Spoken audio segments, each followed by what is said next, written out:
Fala galera, hoje nós vamos fazer um bate-papo informal, tomando uma cervejinha, para conversar sobre o que significa ser brasileiro e ao mesmo tempo ser cosmopolita. Ou seja, ter raízes profundas na nossa raiz, mas ao mesmo tempo estar aberto às grandes transformações do mundo.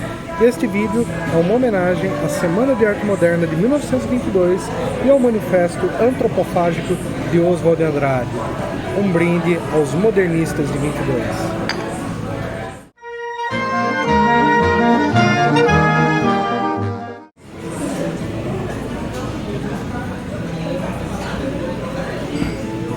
Pessoal, o Brasil por muitas décadas, por muitos séculos, foi colonizado por Portugal, foi disputado pela Espanha, pela França, foi também disputado pela Inglaterra, mas o Brasil tinha uma peculiaridade.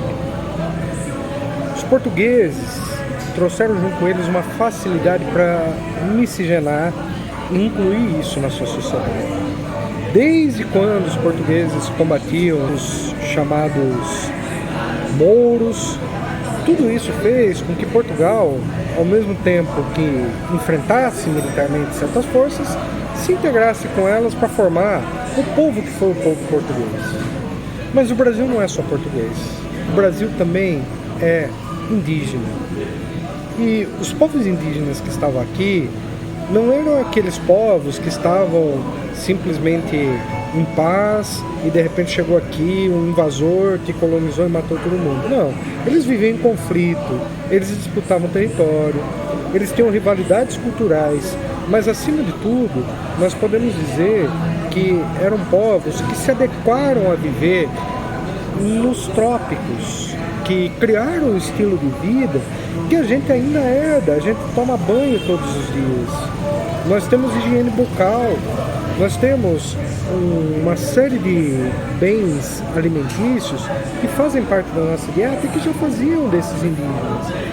Você consegue imaginar uma cozinha brasileira sem uma mandioca, macaxeira, sem a gente ter uma série de outros bens que fazem parte da nossa culinária básica e que foi muito acrescida pela influência também dos negros. E quando a gente fala dos negros, existe uma questão que a gente precisa deixar clara. Quando as pessoas escravizadas foram trazidas para o Brasil, elas foram desnacionalizadas e trazidas aqui para viverem algo novo. Só que aqui, por uma série de questões, eles conseguiram preservar a resistência.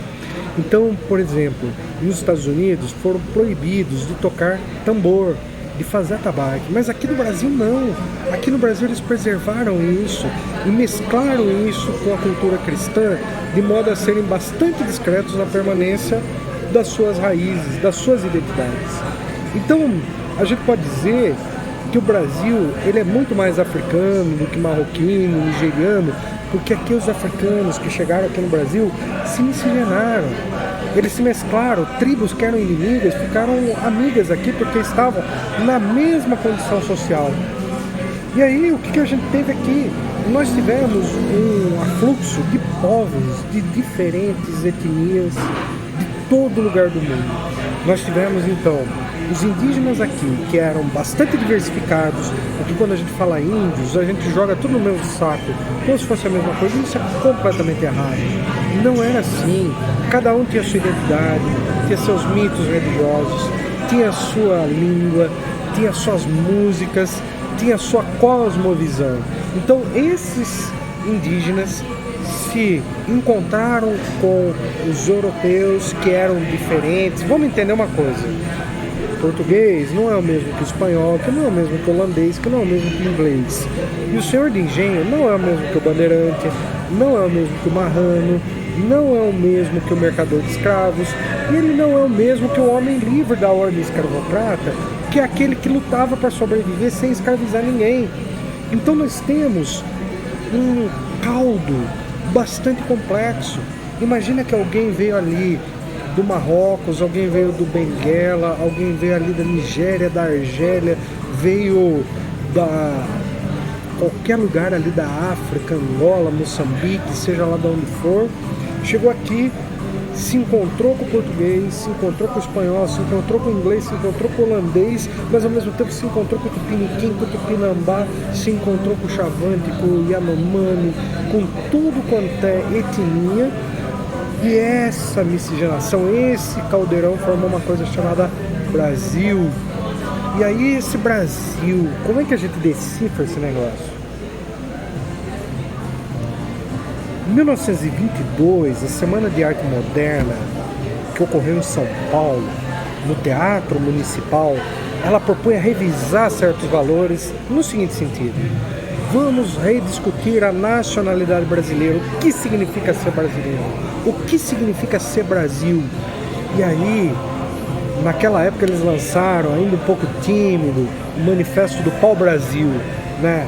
Buscando a identidade ali, Oswald de Andrade, refletindo um pouco sobre essa questão. A gente tem Mário de Andrade buscando as raízes do povo. Imagine Mário de Andrade rodando o Brasil, tentando gravar as últimas manifestações da cultura caipira que estava desaparecendo.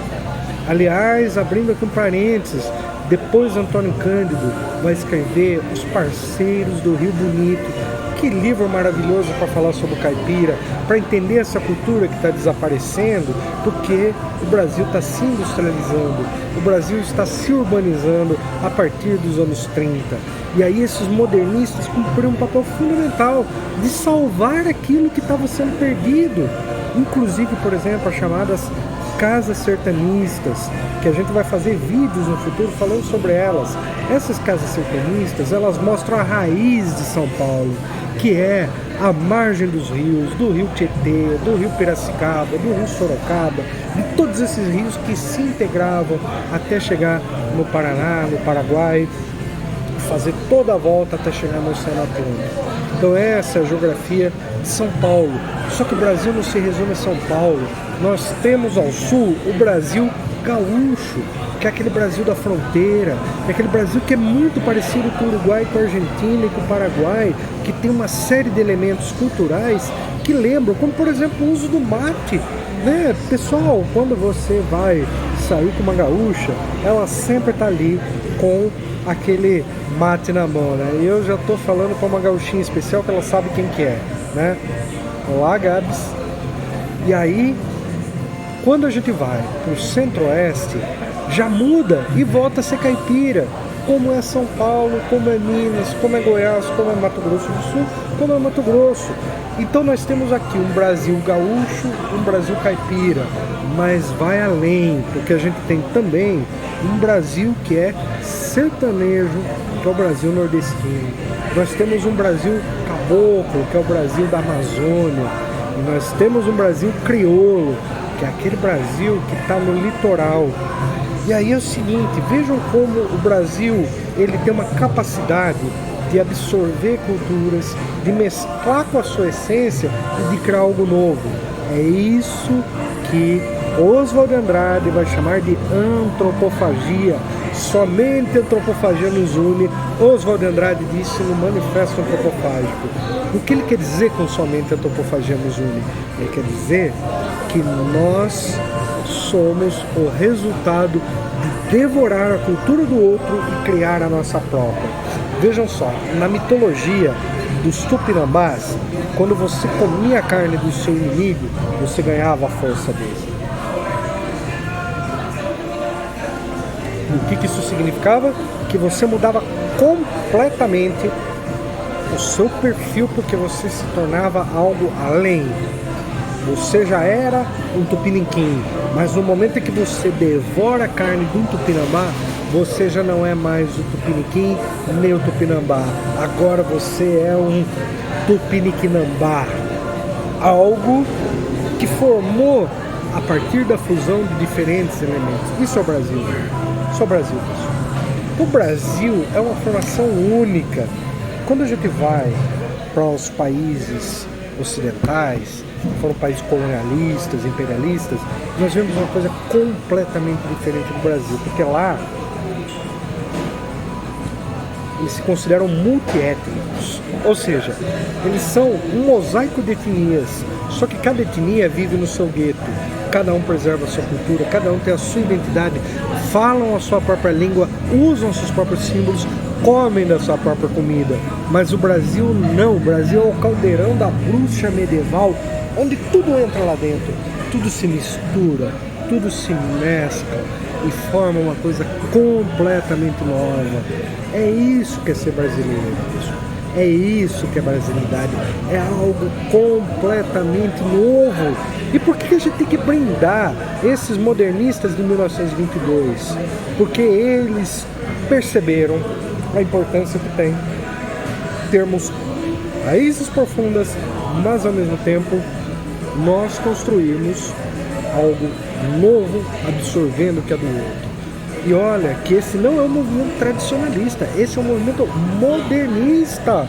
Vocês conseguem lembrar ali, quando a gente fala em antropofagia, daquele quadro, vocês conseguem lembrar dos grandes símbolos que marcaram aquele movimento, que era musical, era de artes visuais, que era envolvido com uma série de outros elementos dos quais nós podíamos identificar que algo novo estava nascendo. Então, o que nós podemos dizer? Existe também uma outra situação que faz com que o Brasil seja único. O Brasil tem uma única língua. No Brasil se fala português de norte a sul. No Brasil, nós nos identificamos como brasileiro em cada região desse país.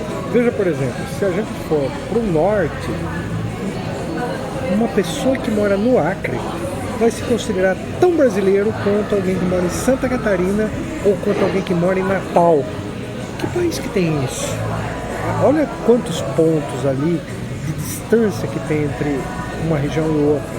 Um está no ponto do Nordeste, o outro está no ponto do Sul e o outro está num ponto ali do Norte. Na fronteira com a Bolívia, na fronteira com o Peru, na fronteira com a Colômbia. Mas o Brasil tem um monte de outras fronteiras.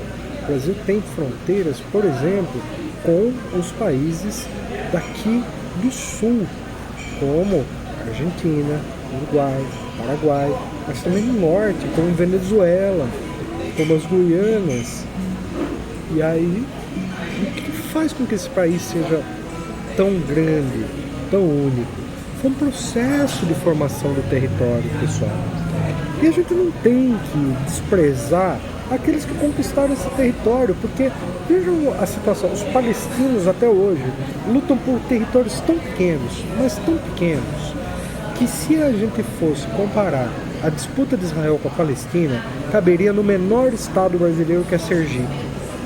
E olha o que é o Brasil, olha o tamanho que esse país tem, olha as grandes possibilidades, as grandes perspectivas que esse país tem para se desenvolver.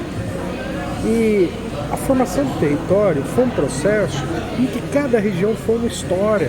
Por exemplo, ali no Rio Grande do Sul, foram as missões jesuíticas que foram importantes para expandir a nossa presença ali. Na região ali do Mato Grosso do Sul, foi a Guerra do Paraguai.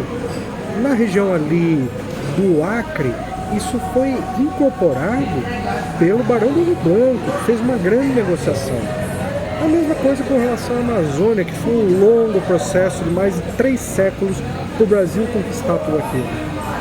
E aí, é curioso, porque o Nordeste talvez seja a região mais brasileira que tem, porque é a única que não faz fronteira com nenhum país. Está totalmente no Brasil. E o Sudeste também. Então, já o Centro-Oeste e já o Norte e o Sul são regiões de fronteiras. Mas o Nordeste e o Sudeste tem a ver com essa brasilidade mais densa. Significa que os outros não são Brasil? De jeito nenhum. Cada um é brasileiro da sua forma. Veja uma coisa, o caboclo na Amazônia, ele é tradicionalmente aquele que viveu da economia da borracha, aquele que viveu no campo, que pescava, que caçava, que ao mesmo tempo tinha uma pequena agricultura. Mas hoje, quem que é a população da Amazônia? 85% da população da Amazônia vive na cidade. Então, às vezes, a gente tem uma ideia de que o índio, o indígena, ele é aquele que vive no meio da floresta. Não necessariamente. O indígena está na cidade. O indígena, ele tá ali, às vezes aquele cara que você pegou um táxi, aquele seu professor da escola, às vezes aquela médica que te atendeu é uma indígena. E você não consegue ver nela indígena porque existe uma invisibilização do indígena que vive na cidade. A ideia de que só o indígena vive no campo. E aí, pessoal, nós temos que entender que as etnicidades do Brasil, elas não excluem a nacionalidade brasileira, muito pelo contrário, elas se somam. Veja só uma coisa, não significa que porque você tem uma determinada tonalidade de pele, que você vem de uma determinada região, que essa identidade é a coisa mais importante da sua vida. Não, porque nós todos vivemos num único país, e na hora que uma confusão acontecer, é o seu vizinho, é o seu parente, é o seu amigo, é aquela pessoa que está ali na sua redondeza que é quem vai te ajudar. Porque quem está ali nos Estados Unidos e na Europa não está nem aí para o que acontece aí. Você não faz a menor diferença para eles. Mas para nós que somos brasileiros, você faz diferença. Porque você é fruto da nossa cultura. Você é fruto da nossa identidade. E ser brasileiro é ter irreverência, é romper barreiras, é vencer desafios. Sabe aquela frase lá bobinha, né? Sou brasileiro, não desisto nunca. Isso é muito legal. Isso mostra o quanto o brasileiro luta para sobreviver nas difíceis condições, mas tira o melhor, né? E aqui eu não estou fazendo fanismo, não. Eu estou constatando uma realidade. Pô, que país consegue sobreviver a tantas ditaduras, a tantos golpes, a tanta desmoralização e ainda está em pé, está resistindo? E, pessoal, nós temos que lutar pelo que é nosso, defender a nossa língua, defender o nosso território, defender a unidade do nosso povo. Tudo isso faz parte da Constituição da Brasilidade. E existem alguns lugares do Brasil que são especiais para isso. Então, por exemplo, vamos falar aqui. Nossa, Minas Gerais, olha que estado maravilhoso, né? Aquela coisa barroco. Você chegar ali, visitar aquelas igrejas, todas decoradas de ouro ali, aquelas minas, né? Ali, Ouro Preto, Mariana, toda aquela coisa. Aí você pega, você chega em Brasília, toda aquela cidade moderna, construída, planejada. Aí você vai pro caos de São Paulo, pro caos do Rio de Janeiro. Aí já dá um pulo ali para Recife, vai ali para Fortaleza, para Belém. O Brasil é muito rico, é muito grande, o Brasil é muito bonito, pessoal. Não dá pra gente ficar se fragmentando em lutas secundárias, em divisões sectárias que colocam o brasileiro contra o brasileiro. Pensem bem nisso. Vejam quanto seria maravilhoso se a gente conseguisse voltar aos princípios democráticos que regeram a nossa Constituição de 1988. Penso o quanto é bom a gente aceitar a diversidade que a gente tem regional, a diversidade étnica, a diversidade de gênero, porque o Brasil também, metade da população é homem, metade é mulher. E aí, nós vamos só os homens cuidar de tudo? Não, né? Vamos dar um pouquinho de espaço para as mulheres, vamos todos juntos construir essa sociedade. Tem coisa que a mulher faz até melhor que nós, entende? E vamos parar de invisibilizar o mestiço, né? Porque é muito legal a gente falar do negro, do indígena, mas e o mestiço, pessoal? 90% de nós é tudo mestiço. Olha só, vai fazer sua árvore genealógica, você vai descobrir. Você tem mãe preta, avó índia, tio português, você tem um avô que foi espanhol, outro que foi italiano. Mistura tudo, isso que é o Brasil. Se a gente não valorizar essa mestiçagem, se a gente pegar e negativar esse processo, nós vamos tentar copiar, ser alguma coisa que a gente nunca foi, porque a gente nunca foi Estados Unidos, a gente nunca viveu segregação racial, a gente nunca viveu o ódio racial no nível que existe nos Estados Unidos. A gente tem racismo, e isso é grave, isso desestrutura a nossa sociedade, isso faz com que a nossa sociedade cresça de forma doentia, e a gente vai vencer isso. Mas a melhor forma da gente vencer é dizer que não tem problema nenhum um negão casar com uma loira, que não tem problema nenhum uma negona casar com um índio, não tem problema nenhum o árabe vir para aqui, o chinês vir para cá e todo mundo se misturar. Essa é a mensagem do Brasil para o mundo. O Brasil conseguiu se misturar. O preconceito que existe no Brasil é racismo, mas ele consegue ser vencido. Ele consegue ser vencido à medida que a gente se entende que nós somos o povo da unidade, o povo da unificação, o povo que juntou todos os povos do mundo. Nós não temos imigrante japonês, nós não temos imigrantes árabes, nós não temos imigrantes bolivianos, haitianos, está todo mundo aqui. Que outro lugar no mundo que a gente tem uma composição tão rica como aqui? Porque é diferente. Vai lá nos Estados Unidos, você vai ver todos os povos do mundo, cada um no seu gueto, cada um no seu bairro, cada um falando a sua língua, cada um ouvindo a sua música. Mas quem misturou tudo criou o samba, quem misturou tudo criou o frevo, o maracatu, o rock nacional. Mas Raul Seixas misturou rock com baião. Quem teve coragem de fazer isso? John Lennon, Elvis Presley, que o Raul era fã desses caras, mas o Raul foi além deles. Eles foram simplesmente aqueles que deram ideia para o Raul e muito além. Isso, Raul, nós temos a nossa bossa nova, nós temos o nosso rap, nós temos todas as manifestações culturais, o teatro brasileiro, pessoal, olha o quanto eu respeito o nosso teatro. Não é o pessoal ali do Teatro Oficina dar um espetáculo mundo afora. Teatro de Arena, em São Paulo, grande resistência à ditadura militar. O Duvaldo Viana Filho. Vocês lembram a importância que teve? E no cinema, então? Vai de Glauber Rocha. Vai ter filmes mais modernos, como Central do Brasil, Cidade de Deus, só falando aqui os mais comerciais. Porque se eu começar a falar de filme nacional aqui, eu vou me empolgar tanto que a gente vai ficar horas. Mas só para dizer que a gente precisa vencer esse complexo de vira-lata. Isso não interessa ao Brasil. Dizer que o Brasil é um povo menor, principalmente por causa da sua mestiçagem. E assim eu saúdo a nossa indústria, a nossa agricultura, o nosso comércio, a criatividade do nosso povo e digo o que significa ser brasileiro.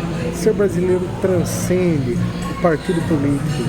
A camisa verde e amarela da seleção brasileira, ela não é a camisa de um partido, ela é a camisa da seleção pentacampeã do mundo. E ela só perdeu de 7-1 porque o Brasil se autossabotou.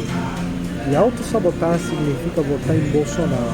Por isso que a gente tem que derrotar Bolsonaro e construir uma nova etapa para a história do nosso país. Valeu, pessoal. Fico aqui tomando essa cerveja e agradeço. Até a próxima.